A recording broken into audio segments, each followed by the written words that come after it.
What we do here is go back. Hey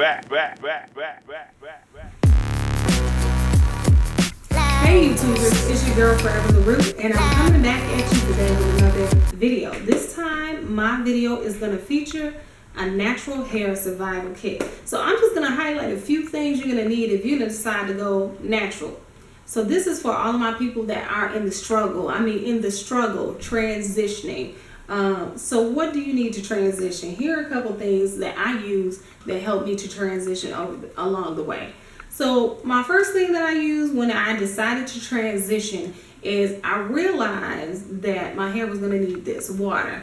Now when I had a perm, I would have never sprayed water on my hair on purpose because that would have messed up my $60 that I just spent.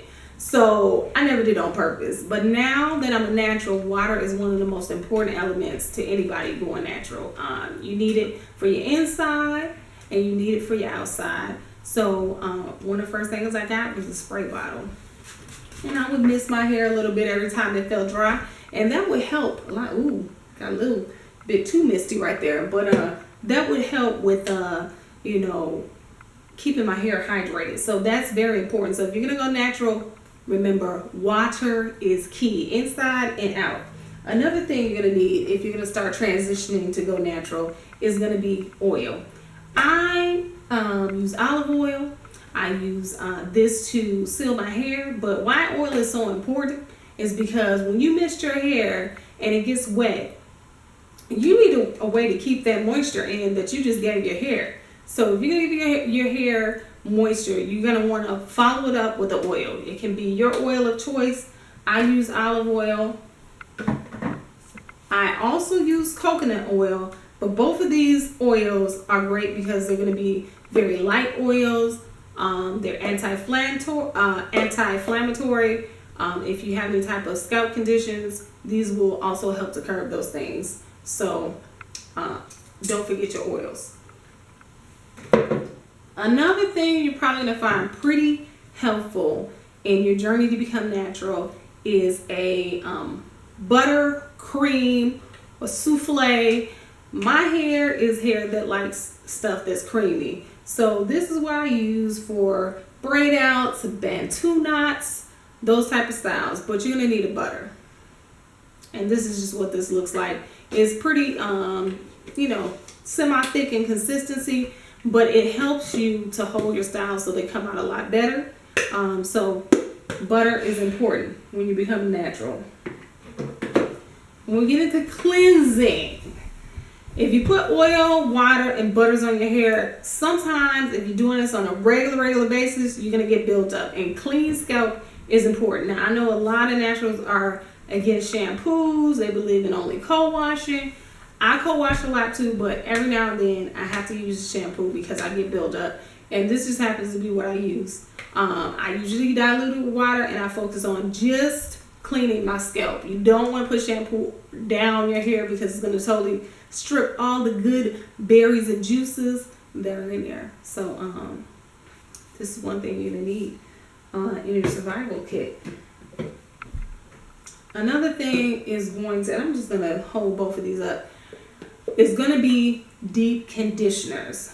Now, one of these deep conditioners is more protein geared and one of them is more moisturizing.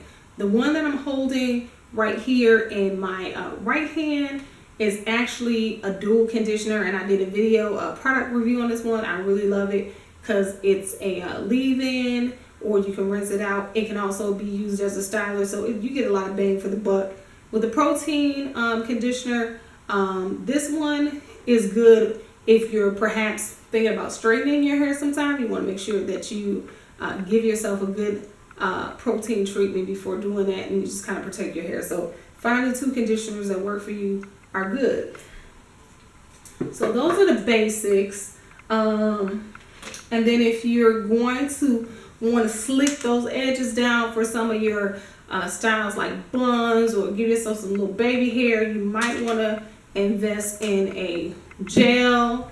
You do not have to go and ask for the biggest one you can find like I did, but it will save you money if you buy the economy size. So yeah, do that. if you can. I did that, and I still got some gel. Hey. So anyways, those are just a few things that you need. Last but not least is you need a scarf or some type of satin scarf or some bonnet or something to keep your hair from rubbing up against your pillows at night. If you're not sleeping on a satin pillow, this is my favorite little thing that I like to put on every night. It keeps my edges fresh. It keeps my hair from being messed up. So when I wake up in the morning, I am laid, hunty, okay? Cute. So you don't want to get yourself a bonnet, and make sure you do that, because that's going to keep the breakage down, and that's going to have your hair growing. Because when you are not breaking it off because it's rubbing against things, you are actually growing hair because you're retaining your length.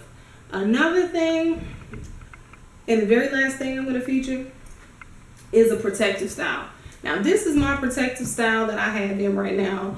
Protecting your hair when you're natural is important. Having it up in braids or bun or some type of tuck and roll. All those things are protecting your ends. And since we want to baby our ends, the ends are the most fragile part of our hair. Protective styling is great because you're not putting any heat on it. You're not manipulating it every day. So if you can find a low manipulation style that works for you, definitely do it. This happens to be my style that I'm rocking right now. And I'm loving my little Pocahontas braid. Yes, feeling fabulous. But whatever works for you, whether it be getting a wig. I went through a phase where I loved my wigs, and I made sure I got ones that look very realistic, and I rocked those, and I protected my hair, and I got tons of growth. I'll probably insert 2 pictures at the end just so you can see where I started on my natural journey and where I am now. And I'm telling you, wigs and protective styles helped me to get some hair, honey.